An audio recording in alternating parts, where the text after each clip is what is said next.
क्रम से एक एक चीज बता, क्रोनोलॉजी समझाइए। पहले जो मैनिफेस्टो था, बीजेपी या तो मैनिफेस्टो कहती थी, या घोषणा पत्र कहती थी, या संकल्प पत्र कहती थी। जब उनको पता चला ये घोषणा पत्र संकल्प पत्र लोगों के दिल में जा नहीं रहा, यार अरविंद केजरीवाल गारंटियां कहता है, चलो जी हमारा लफ्ज चोरी कर लिया, अब मोदी जी की गारंटियां आ गई। जब बजने लगी खतरे की घंटियां, तब मोदी जी को याद आ गई केजरीवाल की गारंटियां। शुक्र है, चलो गारंटियां पूरी कर दे बस। आपने कहा पहले ये नहीं होता था, पहले वो नहीं होता था, आप सब सीख रहे हैं। केजरीवाल साहब ने भी तो नई चीज सिखाई।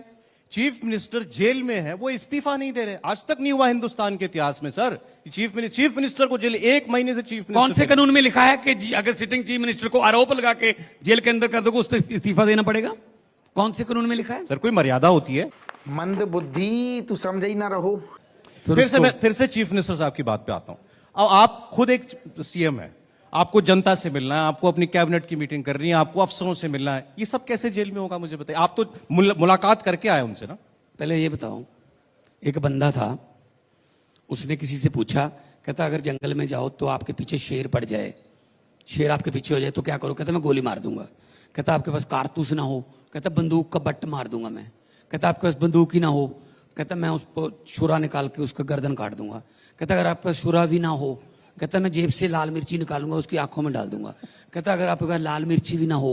कहता मैं भाग के किसी पेड़ पर चढ़ जाऊंगा। कहता अगर शेर आपके पीछे पेड़ पर चढ़ जाए? उसने कहा जी मैं बाद में जवाब दूंगा, पहले ये बता तू शेर की तरफ है या मेरी तरफ है? कमाल की बात कह दी। दोस्तों, गोदी पत्रकारों ने पत्रकारिता का लेवल इतने नीचे गिरा दिया है कि अब इन्हें कोई पत्रकार समझता ही नहीं है। सभी जानते हैं कि ये भाजपा के दलाल हैं जो सिर्फ विपक्ष को ही घेरेंगे। जितनी बेबाकी से ये दलाल अपोजिशन से सवाल करता है, उतनी बेबाकी अगर कभी सरकार से सवाल पूछने में दिखाई होती तो आज देश के हालात कुछ और ही होते। आगे वीडियो में आप देखेंगे कैसे मान साहब ने दलाल एंकर और उनके आकाओं को धो डाला।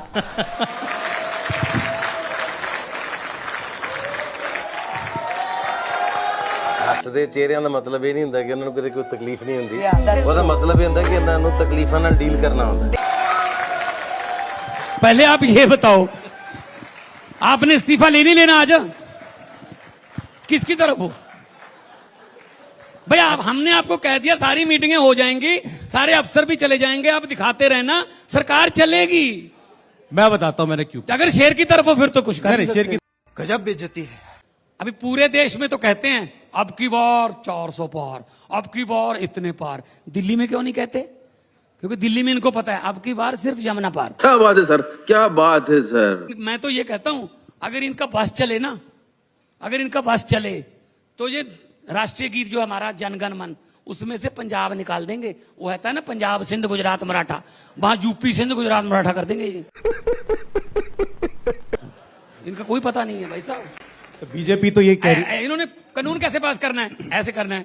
मैं भी लोकसभा में रहूं, हाँ वाले हाँ कहें, ना वाले ना कहें, हाँ वालों की जीत हुई, हाँ वालों की जीत हुई, चलो।